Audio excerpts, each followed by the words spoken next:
What's up, everybody? Welcome into another episode of the brand new Bolt Fan Podcast. It's your boy, Big Brother Josh, and I'm here as always with absolutely nobody. I'm here by myself. Trevor, it could not make it today, and Trevor's not going to be on a few of these draft episodes. And here's why. I just want to give the disclaimer right now. So Trevor and I decided to do this podcast in January. We started talking about it. Trevor had not watched any college football. He wasn't big into it at that point, and we weren't planning on doing a podcast. So on the entire college football season, he wasn't really watching a lot. So I told him, like back then, I was like, the hardest part of this is going to be getting ready for the draft.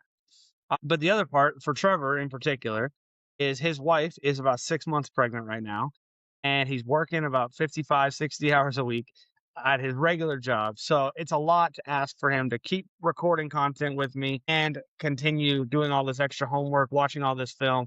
It's just time consuming. He doesn't have enough hours in the day. And him and I were talking about it. I kind of suggested to him, I was like, hey, man, I'm ready to rock and roll with the draft coverage. Why don't you just this year let me be the resident draft expert, which I don't know if I'm an expert, but I feel like I got some really good takes and some really good opinions here. And they're informed, educated opinions, not just, random height, weight, comp and player comps. But with that, this is kind of what we're going to do. Trevor understands the NFL. He's always been an NFL guy. He wasn't a big college guy, which is totally fine. I'm actually kind of the same way, but because of the podcast, I've become a college guy. So with that being said, I'm going to be covering the draft. And so here's our plan to cover this draft. So I've been taking notes, watching film. Since we decided to do the podcast, I knew this was going to be the most time-consuming aspect. So I started back in January, just diving into film, which I also watch college football a little bit more. So I would watch on Saturdays. I would see these players. And then now it's draft time, and I've dove into the players specifically, not the teams. And I'm ready to rock and roll. I feel ready. I feel like I've got great stuff for you guys. So here's how we're going to do this. I don't want to overload you guys with all this tons of information on each video. So we're going to break this down to 3 players per video. And I've got legitimate scouting reports, legitimate insight on all these players. So we'll go in depth. I'd rather go in depth on a couple of players than just shotgun blast a ton of players at you with not a lot of information. So we're going to start it off right now. We're going to cover the round 1 guys over the next 3 videos. So I've got a list of 9 players that I would think are logical for the Chargers to take in round 1. Some of them I like better than others. Some of them are maybe more logical than others. Some of them are just there like, hey, if the board fell this way and we can't trade back, then this would be at least a decent option. So some of these I don't love, but these are players that I could see the Chargers drafting. Meaning I did not scout any quarterbacks because we got our quarterback. We're not drafting a first-round quarterback. I didn't scout any running backs because we're not going to draft a first-round running back. I didn't actually scout any of the first-round wide receivers because I just don't think we're going to take that swing in the first round there. I didn't scout any safeties.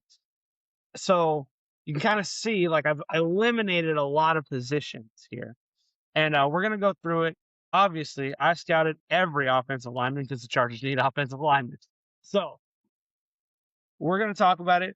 I didn't really scout the guys who were just tackles. I didn't really scout tackles very much because Alton Slater, I don't think we're taking a first-round tackle unless we're planning to kick him inside the guard.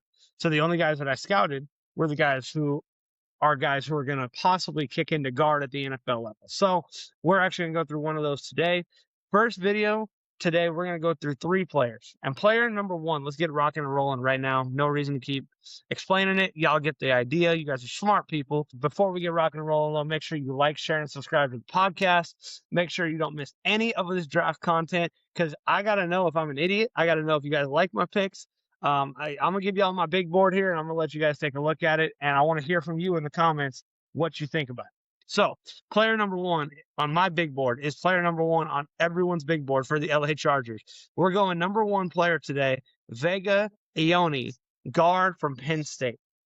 And you guys will see me looking to the left a little bit. This is where all my notes are, so don't think I'm not looking at you, but I'm right here with you.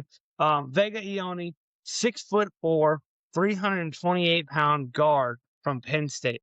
Here's what I love. This kid allowed 0 sacks his entire junior year playing in the Big Ten. That's massive. Playing against Ohio State, where Arvell Reese and Sonny Styles and all these guys are coming. 0 sacks. Indiana, 0 sacks. Just balling against top-notch talent. Okay, so Vega is an elite pass blocker, which I love because Trevor's talked about it at different times with the guys we're looking at in free agency. We need to value pass blocking because, good God, we were getting slaughtered in the passing game. Our run blocking can be what it's going to be. I think our run blocking is going to be a scheme thing with McDaniels more than anything. So I want to value pass blockers, and this is the best. This is the best at the guard position.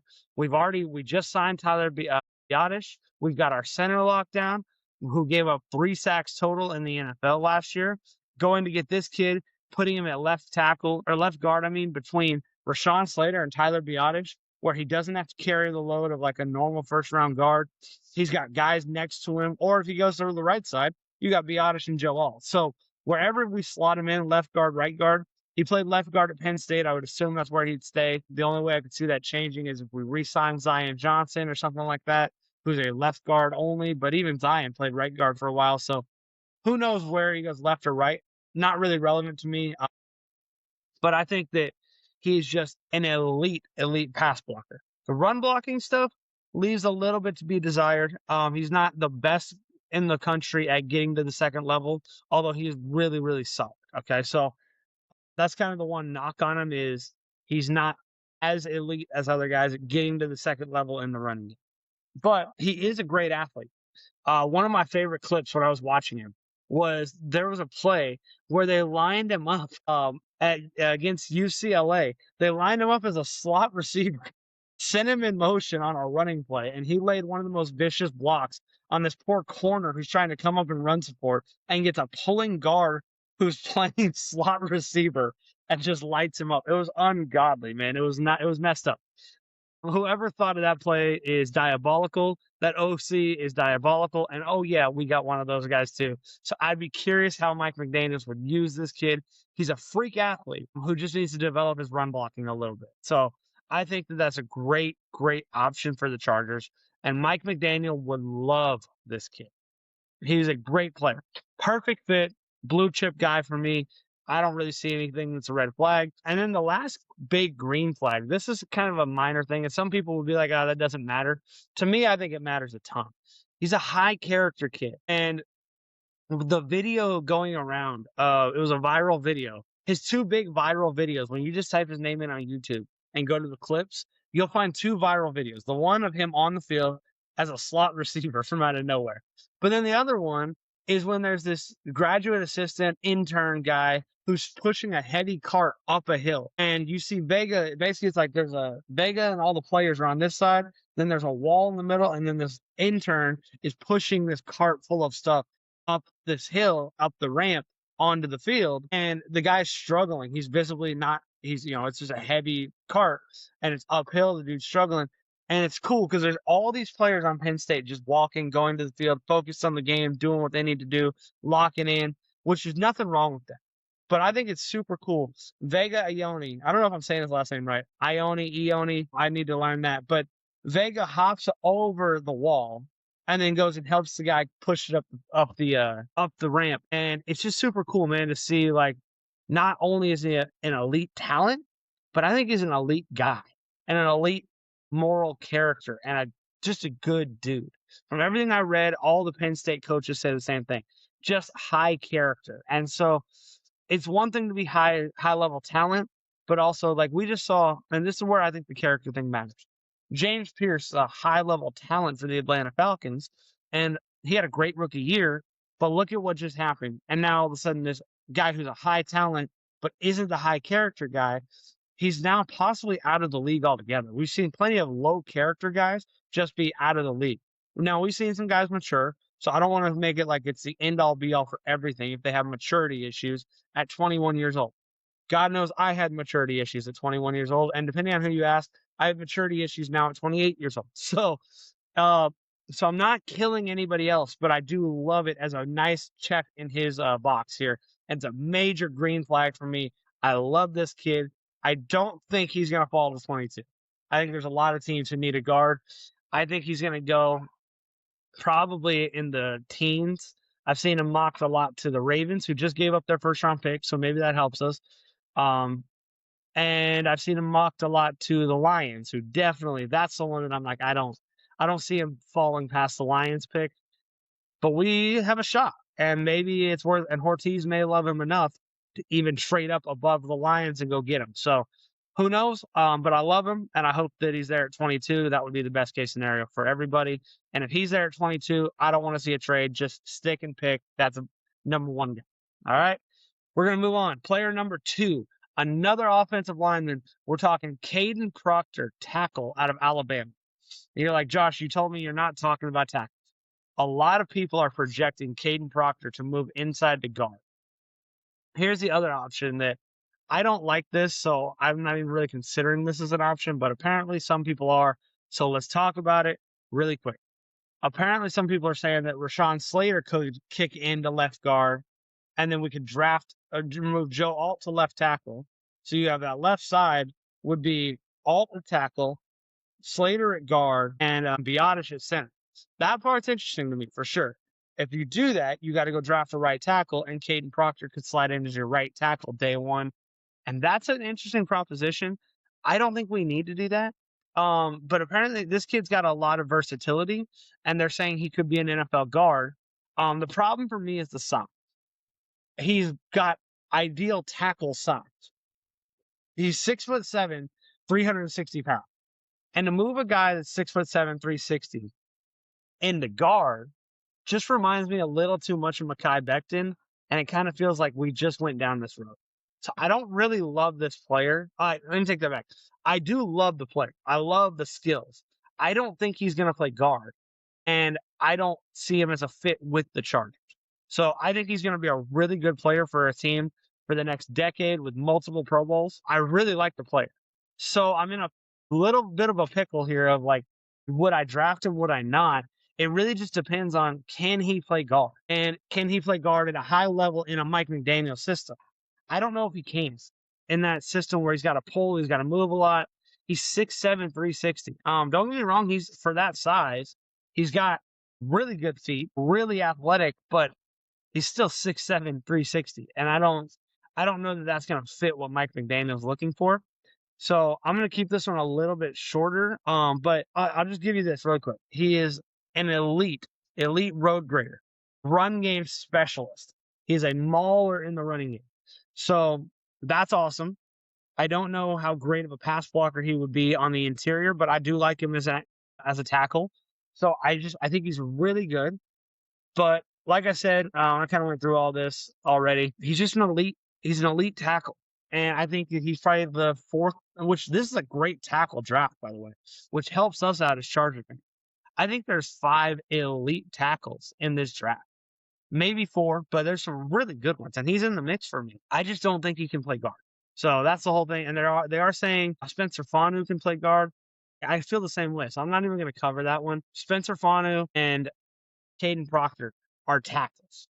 These guys are really good tackles. And so I wouldn't mess with this. He's really kind of off my big board, to be honest, but I could see a world where the Chargers try to move him to a different position, or they move Slater to a guard and then we draft him as a tackle. That's interesting, but I just wouldn't do it because that would make Slater an incredibly highly paid guard because we paid him like a top tackle. So I think we should play him at tackle. So there's my take on that. That's a lot to take in there, but so I don't really want to go too deep on that just because I don't really want to draft the player. So I want to save just a little bit of time. Here's my last guy for this draft, Aveion Terrell. If you watched our mock draft special, I was not even really studying Aveion Terrell because he never fell to 22. He was never available. I just think this guy's a top 15 player in the draft, and I don't see any world where he shouldn't be picked in the top 15. He does, however, fall because we've seen this stuff happen. I mean, I've talked about it on that episode, but Derwin James was not supposed to fall to 17. I was all over all these other players on that year's draft, and I remember specifically the guy I wanted was Daron Payne, who he was a good player, ended up going to Washington at pick 14. He was supposed to be available. He was the guy he fell to the Chargers in every mock draft. And I was like, yep, this is who I want, Daron Payne. And then pick 14 comes in, or 13, I forget off the top exactly. And the Washington, I think Redskins at that point, I forget where they were at in their process. But Washington, all of a sudden, they picked Daron Payne. And I was like, no, what the heck? And then all of a sudden, it was like, all the experts on ESPN start talking about, why is Derwin James falling? And I'm like, oh my gosh, I didn't even hardly do any research on Derwin James. So I'm like, I was in my college dorm room just Googling Derwin James highlights. And I was like, oh my gosh, I don't even know if we need a safety, but this guy's awesome. And sure enough, we needed a safety, and that guy's awesome. So you never know. So we're going to talk Aveion Terrell. I think it would have to be a situation like Derwin James. He's a top 15 player. There's no reason he should fall to us. But if people fall in love with quarterbacks and tackles and all these and safeties, he could just keep dropping, and maybe he's available. So here's the scouting report on him. Aveion Terrell's 5'10", 186 pounds. That's the knock on him. He's undersized for an elite corner. He doesn't have the elite size and speed combo that even his older brother did, because that's the next part. Legacy player. Aveion Terrell is the younger brother of Falcons superstar AJ Terrell, who also played at Clemson and is a star in the league, which I will say this. You see a lot of similarities in their game. However, AJ Terrell is just bigger and faster. So he's probably going to be a better player, but you never know, because little brother Aveion Terrell is interesting because you can tell he just understands the position. I was watching him and I was thinking back when I was watching Pat Surtain in college. Now, I don't think he's the freak of nature athletically that Pat Surtain is, and I don't know that he'll ever reach the level that Pat Surtain reached, but he's got this, like, just understands where to be. His technique is impeccable. He's always in the right place, always in the right time. He's great in man coverage, great in zone coverage. It just doesn't matter. He's sticky, man. He's really good. He knows what to do and how to do it. He's just really good in this role. And I think that he's a good player, man. So here's the stats from college. His last 2 years, he only had 2 picks, which I would love to see that increase. The ball skills increase a little bit. But with his only 2 interceptions, he also had 21 pass breakups. So when the ball's coming his way, he's getting a hand on it. He just didn't secure a lot of turnovers. So I do love the PBUs. And that leads to what I'm talking about. He's always right there. He's always in the right place. He may not make the big play, but he's going to get the pass breakups. He's going to make a receiver's life difficult all day long. And then here's the other part. He's actually better in run support than you would think. For a guy who's undersized, not super fast, I would assume he would be a liability in run support. He had 8 forced fumbles in the last 2 years. So they talk about him as being elite at the peanut punch. And so he's diving in, punching balls out, and he's really good at forcing turnovers in the running game with receivers who already caught the ball, but he's not great. He doesn't have the best ball skills in the draft, which is why he could drop. Mansour Delane's not dropping. Jermon McCoy's not dropping. This kid could drop because there is just these, like, I'm going to call them pink flags because I don't even think they're red flags. They're just kind of like, a little bit of caution to be had here. But I think the kid's super talented, super good. And in a Chris O'Leary system, Chris O'Leary gets the best out of DBs. This is what he does. I don't know how the edge rushers are going to be. I don't know what the linebackers are going to look like. I know Chris O'Leary is going to have the DBs cooking. And giving him a number 1 guy like Aveion Terrell is awesome. I also remember, I'll leave that alone, but because I think he's similar to me I will say it, to comp him to a Chargers player of the past, he reminds me of Jason Verrett, who JV had a little bit better ball skills and he had the craziest injury history, which sucks because it derailed a great career. But I remember Jason Verrett, and that's where I kind of see Aveion Terrell, just right place, right time, always around the ball, and just a really good player. So I love Aveion Terrell. So that's my first 3 guys on the board. We'll go through them really quick. Vega Ioane, love it. Pick him if he's there. He's my number 1 guy. Absolute best prospect for us to take. For positional need, team needs, just positional value, all of it. He's the guy. Do we get down here to Kaden Proctor? If Ortiz and Harbaugh and McDaniel feel that he can play guard, I will trust that. But at 6'7", 360, if he's playing guard, I have a red flag there. I just have a little too much scar tissue from the Mekhi Becton signing and how excited I was that was going to be awesome, and then how miserable that went. I don't want another situation like that. I'd rather find a smaller, more athletic guard like Vega Ioane, who's, by the way, not small. He's 328 pounds, and he's 6'4". but he's just a little more agile and a little bit better athlete. So that's where I'd land on that. And then if he falls, man, Aveion Terrell is a dog, just a tough kid. You'll see it in the picture I got right here.